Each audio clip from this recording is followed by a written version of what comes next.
Hola, les damos la bienvenida a Aprende en Casa 3, un espacio en el que vamos a poder estudiar y divertirnos desde nuestros hogares. Hoy nos acompaña la maestra Noemí Juárez. Maestra, bienvenida. Hola Juan Carlos, ¿cómo estás? Muy bien, maestra, gustoso de tenerla de vuelta. Igualmente, gusto saludarte. Gracias, maestra. Vamos a tener el gusto de estar con ustedes en esta clase de historia de cuarto grado. ¿Están listos? Pero antes vamos con Ajo Listo, que nos tiene un consejo. ¡Hola! La mejor forma de cuidarnos es lavarnos las manos frecuentemente con agua y jabón durante 20 segundos. Así te proteges tú y proteges a todas las personas que te rodean. Si sales de casa, usa cubrebocas y guarda la sana distancia. ¿Listas? ¿Listos? ¡Muy bien! ¡Vamos a ver el siguiente video! Buenas prácticas para seguir adelante. Como todos sabemos, el COVID-19 es un virus que se contagia muy fácilmente entre las personas. Por eso hay que continuar cuidándonos siguiendo las buenas prácticas que ya todos conocemos para evitar contagiarnos. Utiliza cubrebocas. No salgas de casa y si tienes que hacerlo, recuerda que es obligatorio utilizarlo. Mantén la sana distancia. Lávate las manos muy seguido con agua y jabón por lo menos durante 20 segundos. O aplica desinfectante a base de agua y alcohol. Desinfecta las superficies y los objetos que más utilizas. También las cosas que compres en la tienda o el supermercado. Sigamos luchando juntos contra este virus, cuidándonos los unos a los otros. Listo, maestra. Después de escuchar los importantes consejos de Ajo Listo, podemos empezar la clase. Dígame, ¿qué temas descubriremos hoy? ¿Sabremos qué pasó tras la caída de Tenochtitlán? Es correcto, Juan Carlos. Por lo que veo, tienes muy presente el tema de la clase pasada. Sin duda, maestra. Es difícil olvidar un tema tan importante para la historia de México como la conquista. Y más este año 2021, que se conmemoran los 500 años de ese suceso. Así es, 500 años. Me da mucho gusto que lo tengas presente. Supongo que también recuerdas cuál era la pregunta de la clase pasada. A reserva de estar cambiando alguna palabra, era ¿por qué unos pocos cientos de españoles pudieron conquistar la capital del Imperio Mexica? Bueno, aunque no son las mismas palabras, sí es la misma idea. Ah, muy bien. Y vimos que la respuesta era que hubo diversas causas, como se puede ver en el cuadro que hicimos en la clase pasada y que ahora está pegado en el pizarrón. Claro que sí.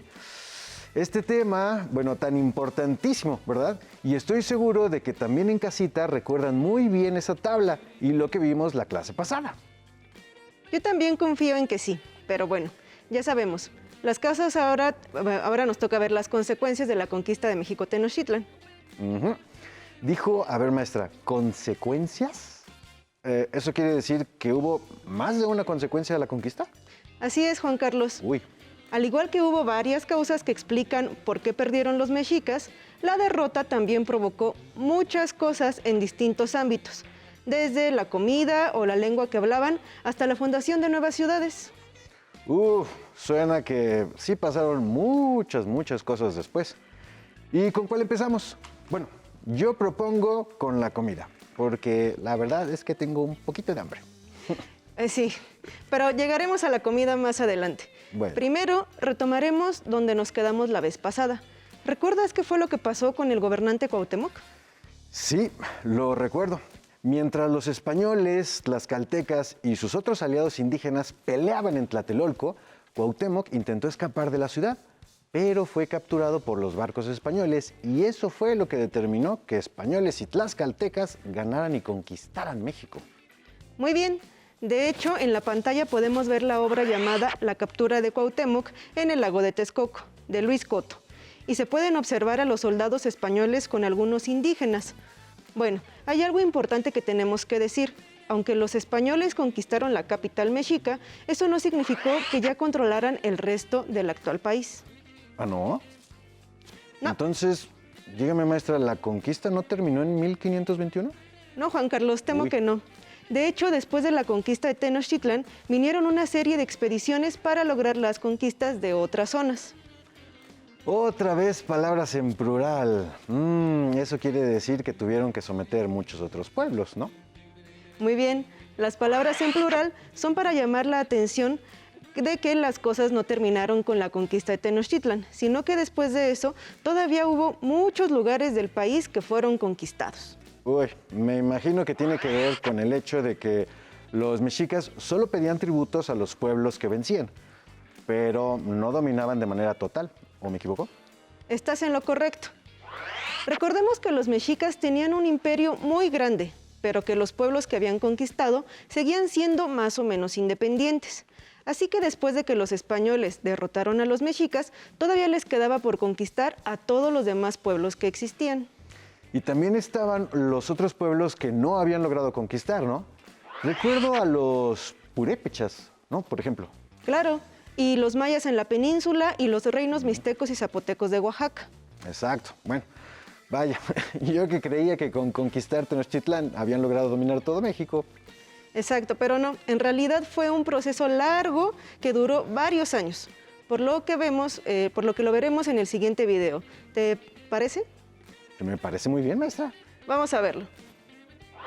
A la caída de México Tenochtitlan, los españoles y sus aliados indígenas, principalmente los tlaxcaltecas, se dieron a la tarea de conquistar los señoríos que no habían sido sometidos por la Triple Alianza. ¿Sabes cuáles fueron esos señoríos y culturas? ¿Cuánto tiempo duró ese proceso? Acompáñame a verlo. La conquista y la colonización fue un largo proceso que duró aproximadamente 300 años, desde el siglo XVI hasta las primeras décadas del siglo XIX. Existieron causas económicas y religiosas que motivaron la expansión española. Las causas religiosas se legitimaron a partir del derecho divino y de la necesidad de cristianizar a los indígenas. Los españoles aprovecharon el poder centralizado de los mexicas, las vías de comunicación, los mecanismos de tributo y el apoyo de los tlaxcaltecas y de otras culturas para avanzar más allá de los dominios de la Triple Alianza. Conozcamos cuáles fueron esos territorios. Oaxaca. En 1522 comenzó la exploración y conquista de los señoríos en el actual estado de Oaxaca. El señorío mixteco de Tututepec fue conquistado por un ejército de indígenas y españoles, comandado por Pedro de Alvarado. La zona de la Mixteca se caracterizó por su falta de unión para enfrentar a los españoles, mientras que los señoríos zapotecos, el Chontal y especialmente el Mije protagonizaron la resistencia armada.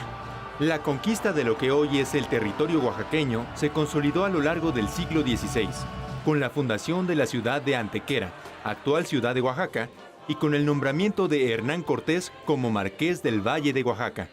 Zona Maya.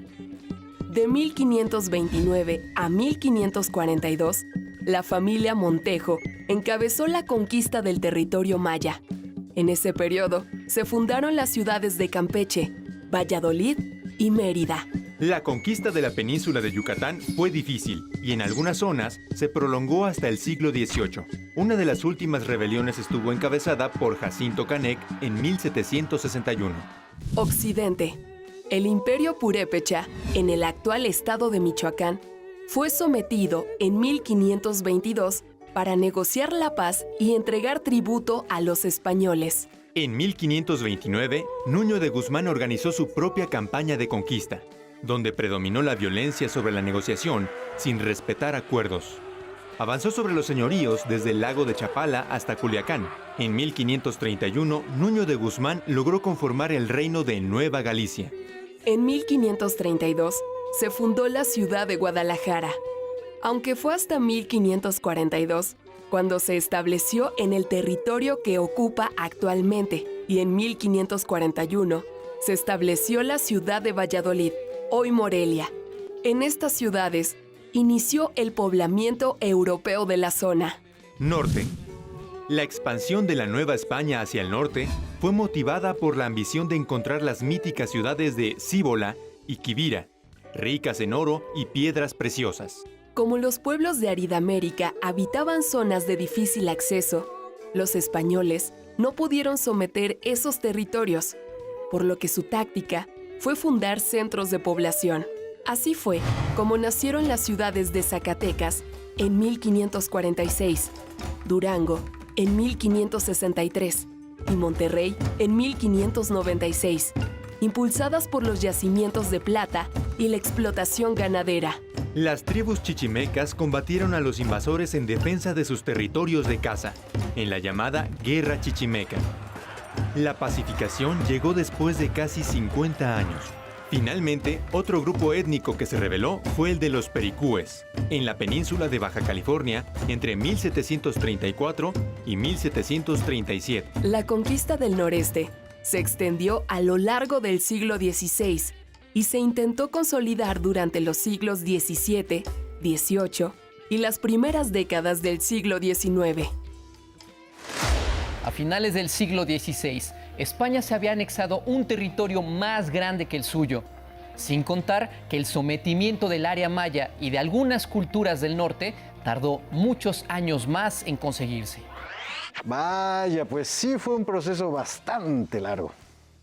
Así es, después de que Hernán Cortés conquistó la capital de los mexicas, él, por ser el jefe de la expedición, se quedó con una parte muy importante del botín y además se hizo muy famoso. Así que muchos de sus soldados comenzaron a tener la ambición y quisieron copiarlo y ser los jefes de otras expediciones que conquistaran nuevos territorios. Algo así como lo que dice el video que hizo Nuño de Guzmán en Michoacán. Buen ejemplo. Nuño de Guzmán fue a conquistar el reino de los purépechas porque quería ser igual de importante y poderoso que Cortés. Y para lograrlo recurrió a la violencia. De hecho, la mayoría de las veces las conquistas que siguieron a la de México Tenochtitlan fueron igual de violentas. Así que podríamos decir que una consecuencia de la conquista de Tenochtitlán fueron las expediciones que terminaron en la conquista de otras, ¿no? Exactamente. Uf. Me parece que esa es una muy buena consecuencia. Esta información también la pueden encontrar en la página 96 del libro de texto. Tras la caída de Tenochtitlan, los españoles comenzaron a expandir su control sobre los pueblos que habían sido conquistados por los mexicas y sobre otros pueblos que no habían sido conquistados. Con el tiempo, lograron unir bajo un mismo gobierno a muchas poblaciones de Mesoamérica y de otras regiones que nunca habían estado juntas. Muy bien. Pues en ese caso, pongamos en nuestro cuadro la conquista por parte de españoles y sus aliados indígenas del resto de los pueblos de Mesoamérica y de otros pueblos de Aridoamérica y Oasis América. Me parece muy bien. Por favor, ayúdame a pegarlo en el cuadro que tenemos. Claro que sí, maestra, con gusto. Muy bien. Listo. Ahora sí. Solo no olvidemos que esa conquista tardó muchos años más después de 1521, por lo que podemos hablar de conquistas. Oiga, maestra, algo que me llamó la atención en el video fue que dijeron que los españoles aprovecharon lo que habían dejado los mexicas. ¿A qué se refería con eso?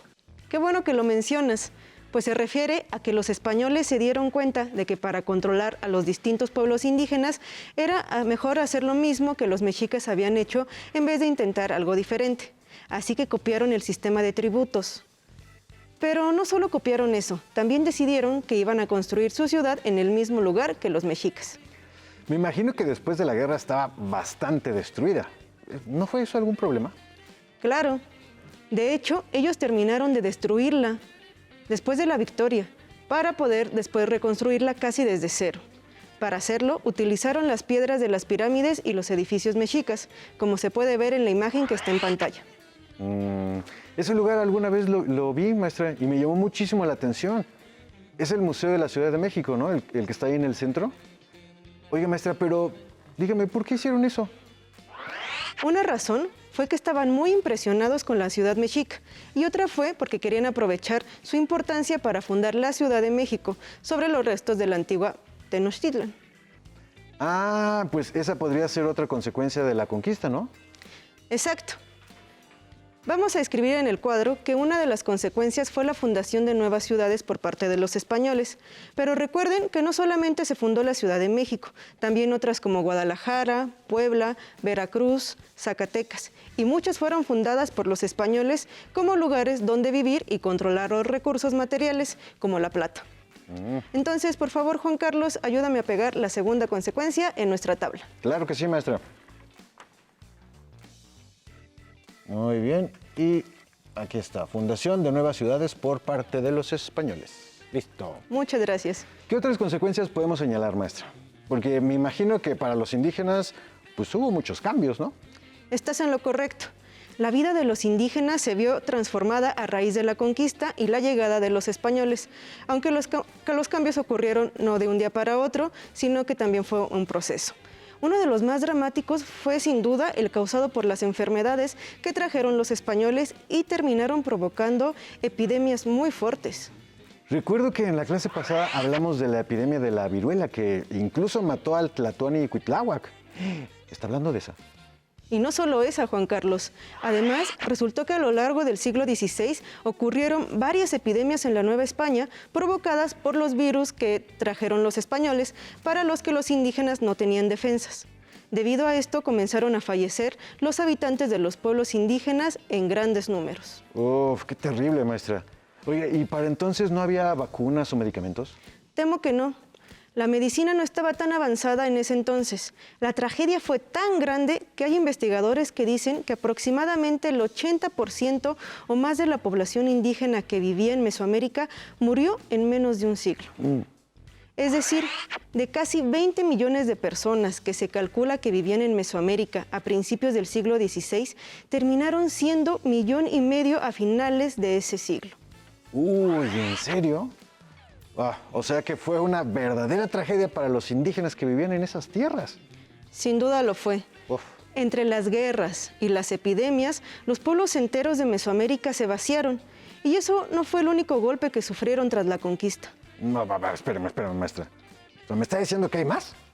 Sí. Uf. Resulta que al mismo tiempo que estaban las epidemias, las autoridades españolas e indígenas comenzaron a congregar a los habitantes en distintas poblaciones, en nuevos pueblos, muchos de los cuales sobreviven hasta nuestros días.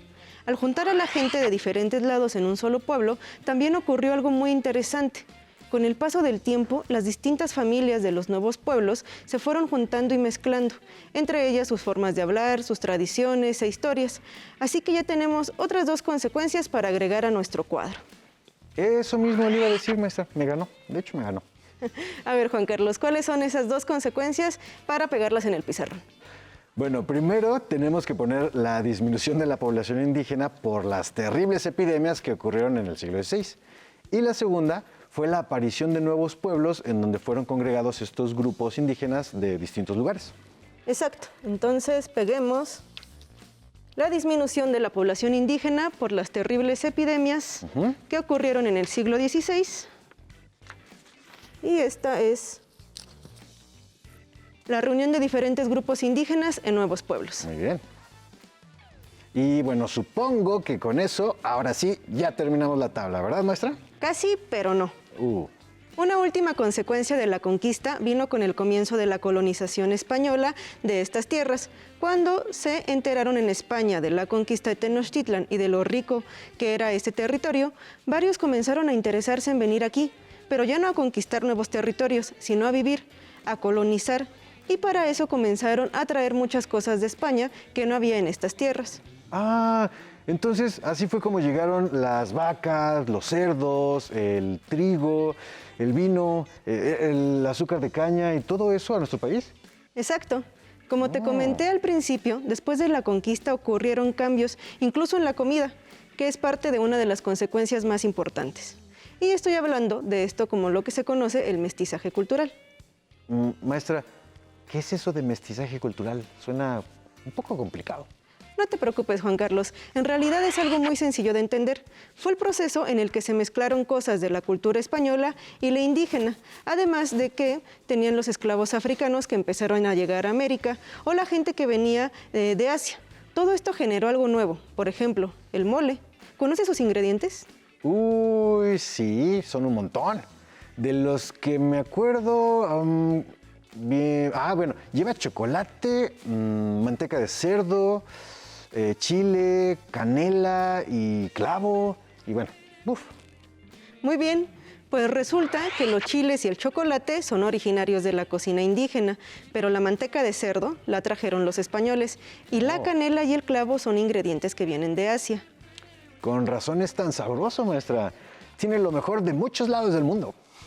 Pues sí, exacto. Algo así pasó con la ropa, las palabras y las tradiciones.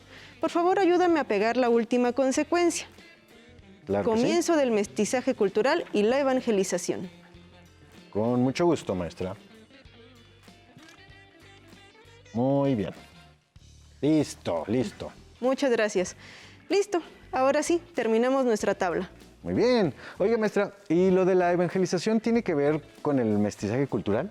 Digo, le pregunto porque en el libro de texto viene algo al respecto. Así es, Juan Carlos, pero temo que eso lo descubriremos la siguiente clase, porque por hoy se nos ha terminado el tiempo. Pero antes, vamos a recapitular rápidamente lo que pusimos en el cuadro. ¿Me ayudas con la primera consecuencia, por favor? Claro que sí, maestra, con gusto. Bueno, fue a la llegada de los españoles y la conquista de México Tenochtitlán tuvo varias consecuencias. La primera, que fue la que anotamos, fue la conquista por parte de españoles y sus aliados indígenas del resto de los pueblos de Mesoamérica y de otros pueblos de Aridoamérica y Oasisamérica. Muchas gracias. Una segunda consecuencia fue la fundación de nuevas ciudades por parte de los españoles. Una más fue la disminución de la población indígena por las terribles epidemias que ocurrieron en el siglo XVI. La cuarta fue la aparición de nuevos pueblos en donde fueron congregados grupos indígenas distintos. Y por último, el comienzo del mestizaje cultural, incluyendo la evangelización, de la que hablaremos en la siguiente clase. ¡Excelente! Muy bien, maestra. Pues hemos terminado por hoy. Maestra Noemí, le agradezco muchísimo la clase de hoy. Hasta luego, Juan Carlos. Si te es posible, consulta otros libros y comenta el tema de hoy con tu familia. Si tienes la fortuna de hablar una lengua indígena, aprovecha también este momento para practicarla y platicar con tu familia en tu lengua materna. Por hoy hemos terminado con Consecuencias de la caída de Tenochtitlán, de historia de cuarto grado. A continuación, matemáticas. Espero que lo hayan disfrutado tanto como nosotros.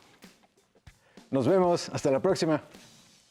Pero antes, a movernos un poco.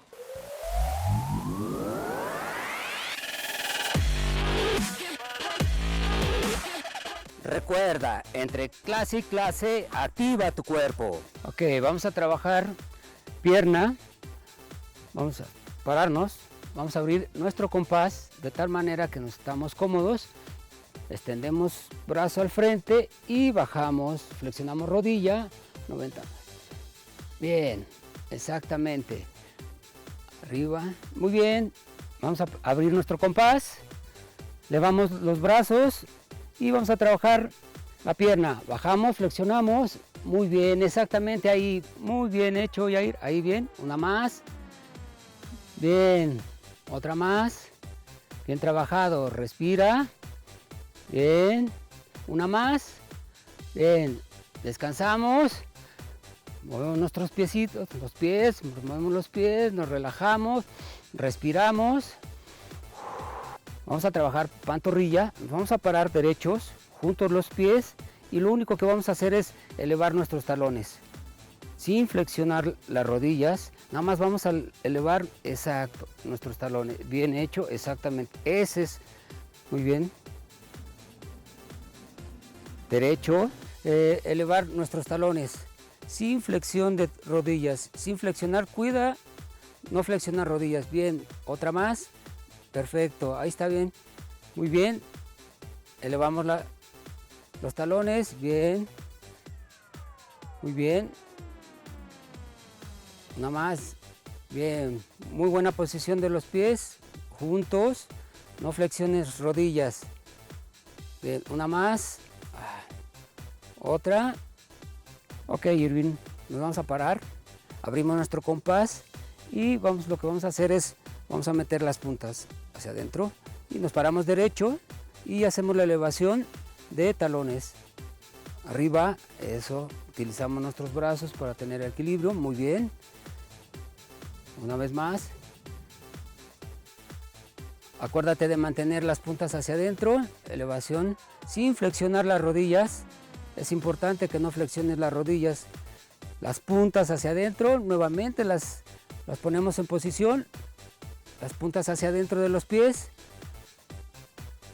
nuevamente, bien, exacto, paramos, Descansamos, respiramos.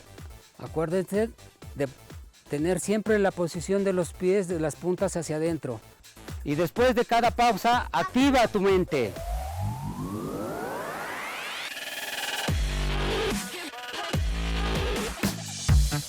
Si no tienes el libro de texto o necesitas ayuda para responder las preguntas, contáctanos.